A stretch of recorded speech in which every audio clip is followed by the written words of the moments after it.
Come abbiamo visto nei video precedenti, dopo la catastrofe atlantica si susseguirono diverse epoche.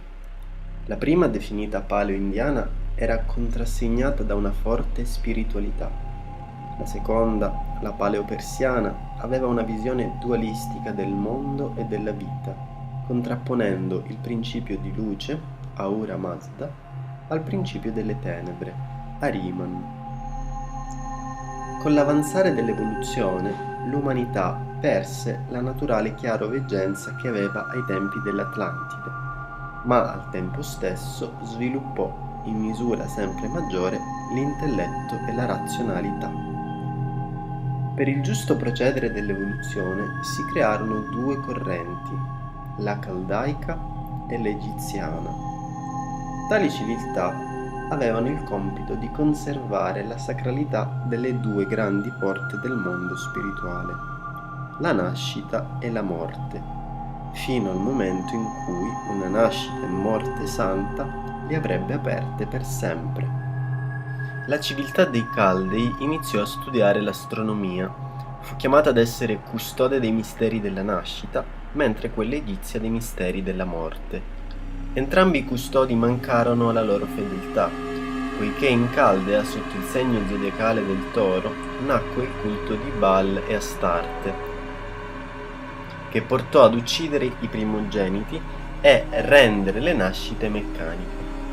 Ancora una volta un piccolo gruppo di Caldei dovette abbandonare il luogo, guidati da Abramo, fino ad arrivare in Egitto, la terra dei 1000 misteri. Gli egizi tentarono di trovare un accordo fra l'anima umana e lo spirito attraverso la costruzione delle piramidi. Gli egizi perfezionarono l'astronomia, tanto che alcune delle loro costruzioni piramidali rispecchiano perfettamente delle costellazioni. La forma della piramide, quasi priva di aperture verso l'esterno, ci palesa un mistero, il più sacro segreto dell'umanità, ovvero l'iniziazione. L'iniziazione come atto di consacrazione che è distinto dal mondo esteriore, poiché deve rinchiudersi nella propria interiore occulta sostanza. Tutto ciò che ci resta oggi della civiltà egizia fa parte di una grande iniziazione. Ad esempio, la figura della Sfinge è un'esperienza precisa del cammino iniziatico, cioè quando dall'uomo in forma animale esce una figura eterica dalla forma umana.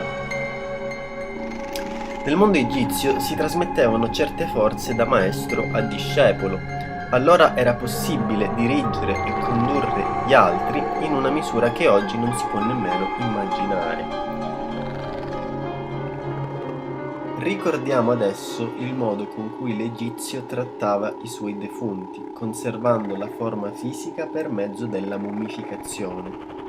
Fatti simili non rimangono privi di conseguenze per l'anima. Infatti, quando l'uomo muore, si libera dal corpo fisico ed eterico ed assume un'altra forma di coscienza. La mummificazione serviva per conservare un corpo per poter essere utilizzato dal defunto circondando la tomba con vari oggetti, e il suo effetto fu quello di fare in modo che l'uomo si affezionasse alla terra.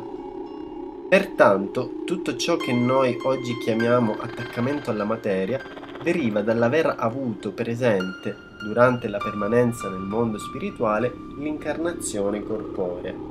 L'uomo attraverso questa pratica ha appreso ad amare il mondo fisico, poiché se gli egizi non avessero avuto il culto delle mummie, l'uomo avrebbe perduto ogni interesse per il mondo fisico. Tuttavia, in Egitto fu bloccato il processo della morte, mummificando e conservando la forma corporea. In tal modo neanche questa corrente poteva continuare ad evolversi in questo modo. Se dall'Egitto si tutelò l'aspetto della nascita, allontanandosi dal culto di Baal, adesso, per non fondersi con il peccato egiziano connesso alla morte, un'individualità condusse un popolo lontano, fino a raggiungere una terra promessa, Mosè. Ma di questo ne parleremo la prossima volta.